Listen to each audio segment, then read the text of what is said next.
রাখুন আল্লাহ নবী হযরত মুসা আলাইহিস সালাম যখন ওই কবরবাসীর কাছে ইতিহাসের ব্যাপারে জানতে চাইলো, ও কবরবাসী কি ব্যাপার, যাবার সময়ে দেখলাম তোমার কবরের ভিতরে আযাব হচ্ছে, আমি একটু সময় কাটিয়ে আবার যখন রাস্তা দিয়ে ফিরেছি এখন কবরের ভিতরে লক্ষ্য করে দেখলাম কবরে আর আযাব হয় না, এই কবরের ভিতরে আল্লাহ শান্তি দিয়েছে, কি ব্যাপার?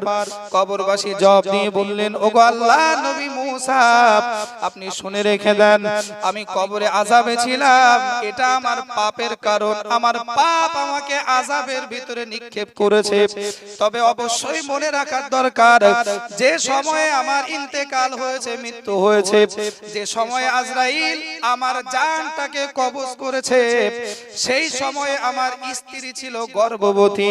ও নবী মুসা, আমি গর্ভবতী স্ত্রীকে রেখে দুনিয়া থেকে বিদায় নিয়ে আল্লাহর ডাকে সাড়া দিয়েছিলাম, আমি দুনিয়া থেকে বিদায় নিয়ে আজ পর্যন্ত দীর্ঘদিন ধরে কবরের কঠিন আযাবের ভিতরে জীবন কাটাচ্ছিলাম, কিন্তু না না না, একটা সময়ে দেখা গেল আজ কয়েকদিনের ভিতরে আমার ছেলেটা বড় হয়েছে, আমার পুত্র সন্তান জন্মেছে, বড় হয়েছে, বাচ্চাটাকে মাদ্রাসায় ভর্তি করা হয়েছে, সেই বাচ্চাটা কেবলমাত্র আজকে পড়া শুরু করেছে, মাস্টারের কাছে আজকে প্রথম শিক্ষা নিয়েছে বিসমিল্লাহির রহমানির রহিম, এবং ওই বিসমিল্লাহির রহমানির রহিম আমার ছেলের প্রথম পাঠ, ওই প্রথম পাঠের ওসিলায় মহান আল্লাহ আমার কবরের আযাব মাফ করেছেন।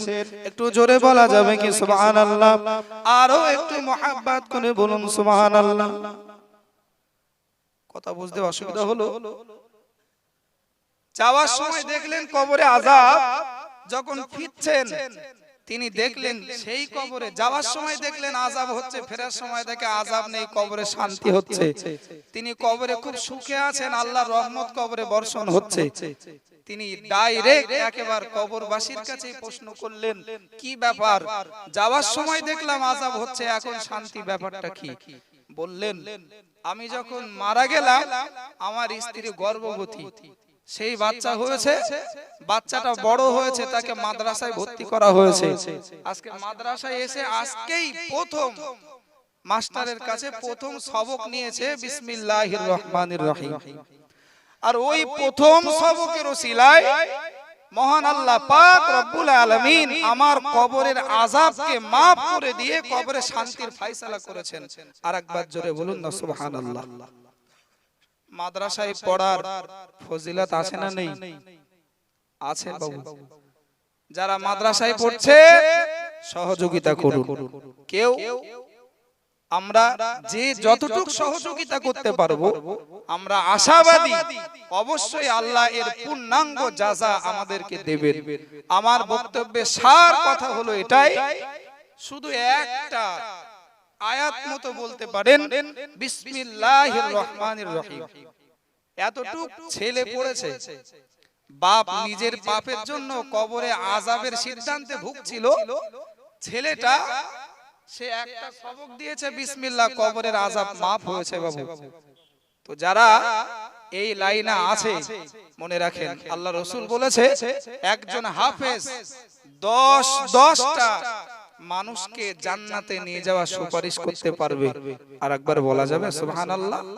সাধারণ মানুষকে নয়, আল্লাহ রাসূল বলেছেন একজন হাফেজ এমন 10 জনকে সুপারিশ করে জান্নাতে নেবে যাদের উপরে জাহান্নাম ওয়াজিব হয়েছে। আরেকবার মন খুলে বলুন সুবহানাল্লাহ। আবেন ভাইরা মনে রাখুন, মা বোনেরা মনে রাখুন, আমি বিদায় নেব, শেষ কথা বলছি। ঠিক আমরা একটা সবক শুনে নিলাম, একটা বাচ্চা, ওই বাচ্চার কারণে জাহান্নামী সিদ্ধান্ত হওয়া, কবরের আযাবে ঢুকে থাকা, একটা বাপ যদি নাজাত পেতে পারে, আমরা যদি কোরআনের সাথে সংস্পর্শে থাকতে পারি অবশ্যই আশা রাখতে পারি আমরাও নাজাত পাবো। ঠিক পাল্টা দিকে এটা মনে রাখুন, আমার ছেলে আপনার ছেলে হতে পারে উচ্চ শিক্ষিত, এমএ পাস, বিএ পাস, বিভিন্ন শিক্ষিত, তবে একটা কথা বুকে হাত দিয়ে মনে রাখার দরকার, শুধু এমএ বিএ নয়, বিএড করা, বিভিন্ন উচ্চ ক্লাসের কোন বই পুস্তক যদি কোন সন্তান তার পিতার কবরের দ্বারে যে পড়ে, এমএ ক্লাসের, বিএ ক্লাসের, বিএড ক্লাসের বিভিন্ন উচ্চ পদস্থ উচ্চ শিক্ষিত বই, সমস্ত বইগুলো পড়ে নিয়ে কবরের ধারে গিয়ে আল্লাহর কাছে যদি দোয়া চায়, আল্লাহ রব্বুল আলামিন, আল্লাহ আমি 1 2 3 4 9 এমএ বিএ বিভিন্ন উচ্চ ক্লাসের বই পড়েছি, আল্লাহ এর বিনিময়ে যা সওয়াব হয়, এই সওয়াবের বিনিময়ে আমার আব্বার কবরের আযাব maaf করো। ও আমার আব্বাজান ভাইরা, বেয়াদবি নেবেন না, দয়া করে বলবেন নাকি উচ্চ ক্লাসের বইও যদি পড়া হয় কবরের আযাব maaf হবে না, বেড়ে যাবে? বাবু, দুনিয়ার শিক্ষার দরকার মানি, তবে দুনিয়ার যে শিক্ষা ওটা নিঃশ্বাস শেষ হওয়ার আগ পর্যন্ত। আর যে শিক্ষার পেছনে এই বালতি আমিনিয়া সিদ্দিকিয়া মাদ্রাসা এতিমখানা দাঁড়িয়ে আছে, এই শিক্ষাটা কাজে লাগবে নিঃশ্বাস বন্ধ হওয়ার পরে। টাকা দিয়ে, পয়সা দিয়ে, সময় দিয়ে, শ্রম দিয়ে, বুদ্ধি দিয়ে, যে যেমন ভাবে পারবেন মাদ্রাসার সাথে যুক্ত থাকবেন। আশা করি একটা বিসমিল্লাহ কবরের আযাবে ঢুকে থাকা বাপ যদি নাজাত পেতে পারে, আমরা যতটুক সহযোগিতায় মাদ্রাসার পেছনে দেব, আমরা আশা করতে পারি এর বিনিময়েও আমাদের ততটাই জাযা আল্লাহ দেবেন। যা বলেছি ভাষাগত ত্রুটি হলে ক্ষমা করবেন, কোরআন ও হাদিসের ত্রুটি যদি দরবারে ইলাহিতে ধরা পড়ে, আল্লাহ পাক যেন ক্ষমার দৃষ্টিতে দেখেন।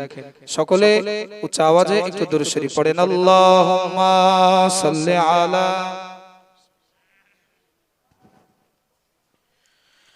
মাশাআল্লাহ।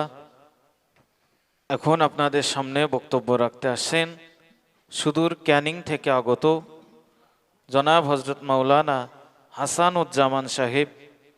তিনি তানার জ্ঞানগর্ভ আলোচনা আপনাদের সম্মুখে পেশ করছেন। দুরূদ শরীফ, আল্লাহুম্মা